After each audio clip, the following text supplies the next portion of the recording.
And of course, you're hoping he's the poster boy after this Well, race. he is the poster boy. If you saw him, you'll see him training tomorrow.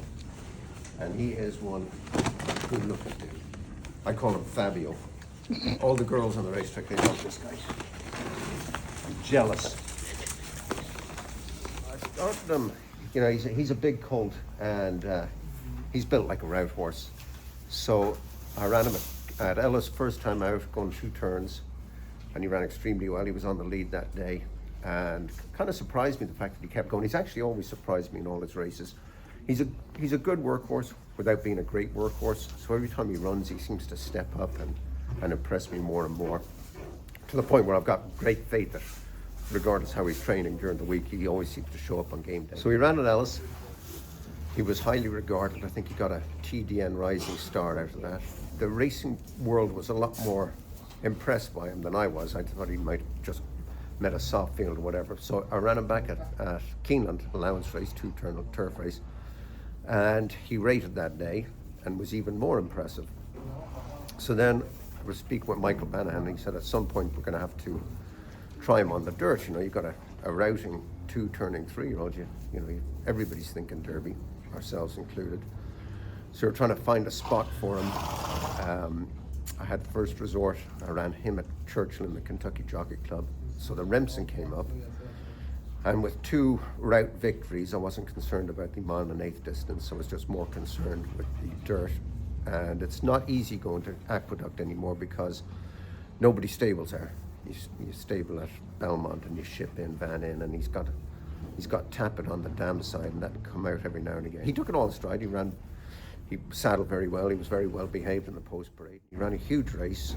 I was impressed again by how he ran. And then we had a tough winter here with the weather, and we missed some days of training. So the races that I was thinking about going in, I seemed to miss, and the Tampa Bay race seemed to come up at the right time, at the right distance, on the right surface. So went down there, debated whether we were going to come back quickly in the Tampa Bay Derby. We figured if we ran the Tampa Bay Derby, maybe we'd have to squeeze another race in between then and the Kentucky Derby. And so the best option at the best date and the best surface in his backyard, it was the race here at Turfway on Saturday. 4 different tracks, 3 wins and a third. This will be his 5th track. Yeah. And it'll be a different surface for him. Training here since last late April, early May. So I don't think he's ever worked. I think he's worked 1 time on a dirt track, and that was at Tampa prior to the race down there. I mean, you're not concerned about him handling this? Well, it's the only unknown. I'm concerned. Trainers are always concerned about everything. You're always leaking, as we say, the closer you get to a race. So it is a concern, but the fact that he's trained over it consistently, he's worked well over it consistently. I've got a world-class jockey riding him. That's one thing about training for Godolphin. I mean, you had a really nice horse, have still, but he's on the shelf, like you said, in first resort, goes to the shelf, but then you've got Poster in the barn. I know. It's an embarrassment to riches this year. Hasn't always been this much fat on the bone, but I'm glad it is this year. It's a contentious race. I mean, it's easy to dismiss a lot of the runners saying, you know, they're not top tier horses, but I beg to differ. That California Burrito, I said, Lord, he's a nice horse. I've watched him run, I've watched him train, and I don't underestimate anybody. I saw Lucas's horse train this morning. He's a very nice horse, looks extremely sound and very attractive horse. It's a contentious bunch of horses for sure. But you feel like he's on doing paper, this. Absolutely, yes, absolutely. I deserve to be one of the top choices. I'm speaking from emotion when it comes to the Bourbonette because I like this filly so much, and I've believed in her all. It's just taken her so long to break her maiden and get going, but you know, I've loved her since last summer. This one I think is a little special.